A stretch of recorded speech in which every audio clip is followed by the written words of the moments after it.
Hello students, welcome to Amar tuition classes.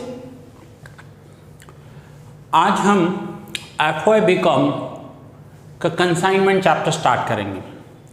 पर जैसे कि ये अकाउंट का फर्स्ट लेक्चर है आपका, पहले मैं आपको अपने बारे में इंट्रोडक्शन दे दूं। मेरा नाम अमर भाटिया है। मेरा क्वालिफिकेशन MCom B.Ed है। मैंने अकाउंट से मास्टर्स किए हुए हैं from Gujarat university. So now अब हम चैप्टर स्टार्ट कर रहे हैं कंसाइनमेंट अकाउंट।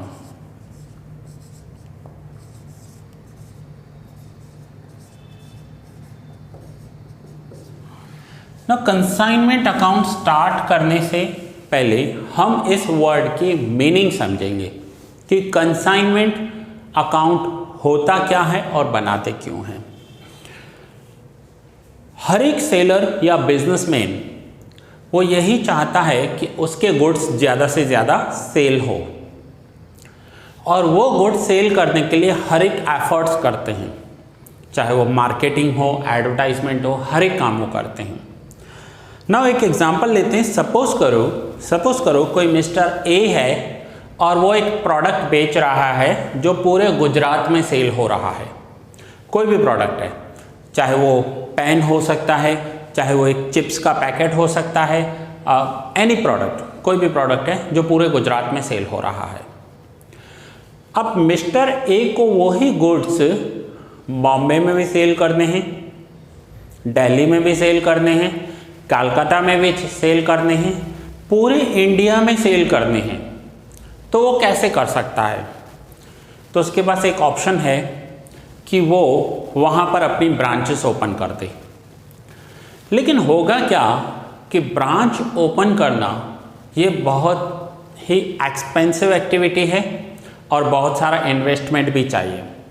चाहे वहाँ पर प्रीमाइसेस परचेज करने होंगे या रेंट पे लेने होंगे, वर्कर्स अपॉइंट करने होंगे and many expenditures. So mister A क्या करेगा? मिस्टर ए मुंबई, दिल्ली, कलकत्ता या बाकी के जितने भी स्टेट्स हैं वहाँ पर अपना प्रोडक्ट सेल करने के लिए वहाँ अपनी ब्रांच ओपन नहीं करेगा, लेकिन उसके पास एक और ऑप्शन है कि वो वहाँ पर अपना एक एजेंट अपॉइंट कर दे। वहाँ पर अपना एक एजेंट अपॉइंट कर दे। वो एजेंट उस एरिया में ऑलरेडी उसी टाइप के प्रोडक्ट सेल कर रहा होगा। कैसे? फॉर एग्जांपल समझते हैं। सपोज करो कि एक चिप्स का पैकेट बनाया है जो गुजरात में पूरे सेल हो रहा है। मिस्टर ए को वही चिप्स के पैकेट्स बॉम्बे में सेल करने हैं। तो वो क्या करेगा? वो वहाँ पर कोई ऐसा पर्सन फाइंड करेगा जो ऑलरेडी इसी टाइप के बिजनेस में इन्वॉल्व हो। अब होगा क्या? मिस्टर ए उसे अपना प्रोडक्ट देगा सेल करने के लिए। जितना भी वो सेल कर दे रहा है, मुंबई का जो एजेंट है वो जितना भी हमारे गुड्स सेल कर दे रहा है उसे कमीशन मिलेगी, उसे वहाँ पर उतने अमाउंट पर कमीशन मिलेगी। सो कंसाइनमेंट अकाउंट किसे कहते हैं? कि यहाँ से हम गुड्स गुजरात से सेल कर रहे हैं, गुजरात से गुड्स सेंड कर रहे हैं, ठीक है। सो जो गुजरात में मिस्टर ए है उसे कहेंगे, मिस्टर ए को कहेंगे कंसाइनर। मिस्टर ए को कहेंगे कंसाइनर। और जो बॉम्बे में मिस्टर बी है उसे कहेंगे कंसाइनी। कंसाइनी। आप कंसाइनर को सेंडर भी बोल सकते हो। सो मिस्टर ए के अपने गुड्स ऑलरेडी पूरे गुजरात में सेल हो रहे हैं, पूरे गुजरात में सेल हो रहे हैं। अब ये बॉम्बे में सेल करने हैं तो इसने मिस्टर बी को भेजे। सो मिस्टर ए अपने गुड्स मिस्टर बी के पास भेज रहा है बॉम्बे में। अब मिस्टर बी और मिस्टर ए, सो यहाँ पर रिलेशनशिप में जो सेंडर है, जो गुड्स सेंड कर रहा है, सेंडर, उसे कहेंगे कंसाइनर। और जो गुड्स बॉम्बे में रिसीव कर रहा है वो होगा एजेंट। ये हमारा कस्टमर नहीं है, ध्यान से समझना, ये कस्टमर नहीं है, ये कमीशन एजेंट है। ए ने अपने गुड्स बी को दिए और ए कहाँ पर है, ए अहमदाबाद में है,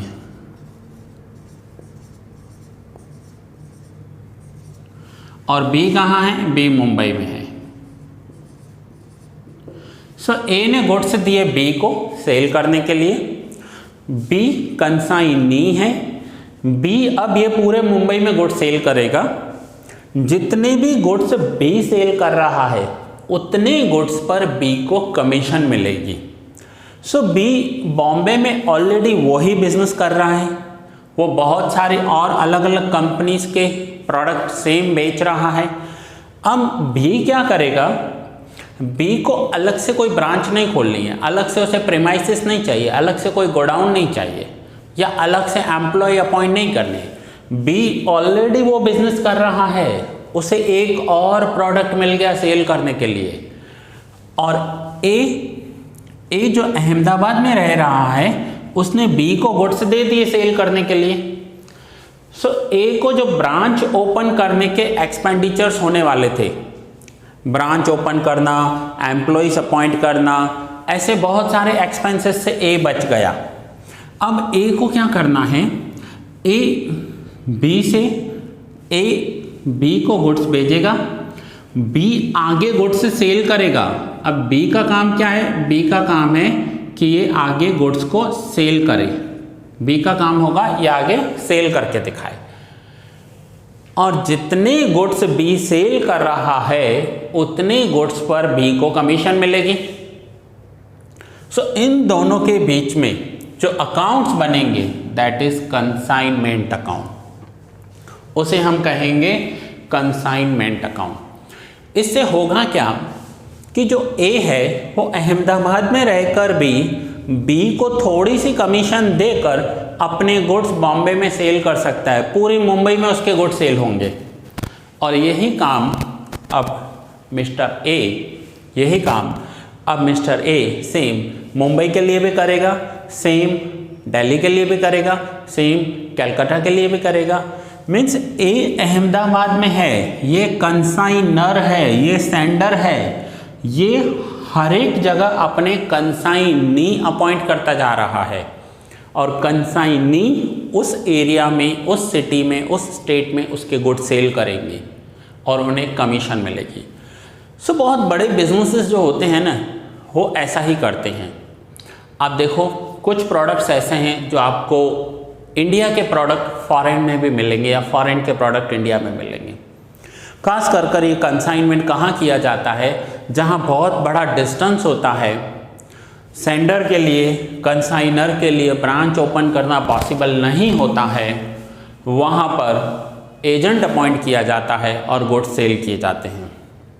अगर मैं आपको एग्जांपल दूँ, इंडिया के प्रोडक्ट्स में हल्दीराम के प्रोडक्ट्स मोर देन 100 कंट्रीज़ में बिकते हैं। अब ये एक नागपुर का प्रोडक्ट है, जो मैन्युफैक्चर होता है वो नागपुर में होता है, महाराष्ट्र में। सो उनके प्रोडक्ट आपको पूरी इंडिया में तो मिलेंगे ही, हर एक स्टेट में मिलेंगे, हर सिटी में मिलेंगे, लेकिन इंडिया से बाहर अमेरिका में भी हल्दीराम के प्रोडक्ट सेल हो रहे हैं, दुबई में भी हल्दीराम के प्रोडक्ट सेल हो रहे हैं, सिंगापुर में भी हल्दीराम के प्रोडक्ट सेल हो रहे हैं। तो क्या सेलर, मैन्युफैक्चरर खुद सेल करने जाता है वहाँ पर? तो नहीं, ऐसा नहीं है। उन्होंने अमेरिका में, सिंगापुर में या दुबई में अपना एक कंसाइनी रख दिया है।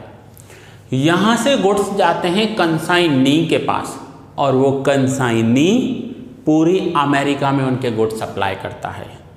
सो जहाँ पर बहुत बड़ा डिस्टेंस होता है वहाँ कंसाइनर बल्क में गुड्स दे देता है कंसाइनी के पास। अब जो अमेरिका में हल्दीराम के प्रोडक्ट सेल कर रहा होगा वो ऑलरेडी इंडियन सुपरमार्केट्स होंगे, वो इंडियन सुपरमार्केट्स वहाँ पर सारे इंडिया के प्रोडक्ट सेल करते हैं, साथ में इनके भी करेंगे। तो वहाँ पर उन्हें कोई अलग से प्रीमाइसेस नहीं चाहिए, अलग से एक्सपेंडिचर नहीं करना है, अलग से एम्प्लॉय अपॉइंट नहीं करने हैं, और यहाँ पर हल्दीराम को कोई ब्रांच नहीं ओपन करना है। सो इनके प्रोडक्ट अमेरिका में भी सेल होते हैं और कंसाइनी को कमीशन मिलता है। सो इन दोनों के बीच में जो रिलेशन है that is consignor and consignee, और जो अकाउंट्स बनाएंगे वो है कंसाइनमेंट अकाउंट। अब हम देखेंगे कि ये जो सेंडर है वो कौन कौन से अकाउंट्स बनाएंगे, सेंडर को कौन कौन से अकाउंट्स बनाने होते हैं।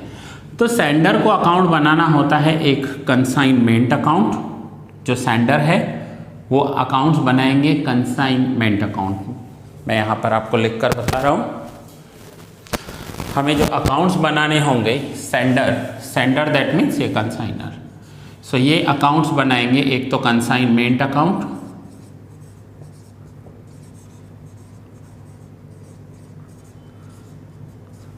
दूसरा consignee account, consignee's account, and third goods sent on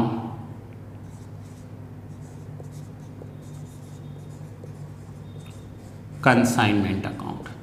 ये तीनों अकाउंट सेंडर को बनाने होते हैं, दैट मीन्स कंसाइनर को बनाने होते हैं ना। कंसाइनी कौन सा अकाउंट बनाएगा, कंसाइनी, सो कंसाइनी बनाएगा कंसाइनर्स अकाउंट। कंसाइनी जो अकाउंट बनाएगा वो होगा कंसाइनर्स अकाउंट। सो ऐसे पूरे के पूरे प्रोडक्ट्स जो होते हैं जो किसी एक एरिया में प्रोड्यूस्ड होते हैं, मैन्युफैक्चर होते हैं, वो पूरे के पूरे इंडिया में या पूरे के पूरे वर्ल्ड में सेल होते हैं, वहाँ पर उनके कंसाइनी होते हैं। सो स्टूडेंट्स, ये हमारा आज इंट्रोडक्शन लेक्चर था जिसमें मैंने आपको कंसाइनमेंट क्या है, वर्ड क्यों यूज़ होता है, ये एक्सप्लेन किया। कंसाइनर कौन होता है, ये सेंडर होगा। कंसाइनी कौन होता है, ये एजेंट होगा। सो जब मैं सम्स करवाऊंगा आपको, अगर मैं बोल रहा हूँ कंसाइनर तो आपको समझ जाना है सेंडर, कंसाइनी तो वो एजेंट। सो जब मैं आपको सम करवाऊंगा तो ये मैं वर्ड्स यूज़ करूंगा, ये मैं टर्म्स यूज़ करूंगा, इसलिए आज मैंने आपको इन वर्ड्स की टर्मिनोलॉजी क्लियर की। सो स्टूडेंट्स, ये था हमारा कंसाइनमेंट, आप नोट डाउन कर लीजिए। इतना नोट डाउन करने के बाद अब हम जो सम स्टार्ट करेंगे वो नोटबुक में मैं करवाऊंगा आपको सम्स। सो नोटबुक में सम्स में कैसे अकाउंट्स बनेंगे, कैसे जर्नल एंट्रीज बनेगी, वो हम नोटबुक पे देखेंगे। सो दैट्स इट, ये लेक्चर यहाँ पर ही पूरा कर रहा हूँ। मिलते हैं नेक्स्ट लेक्चर में।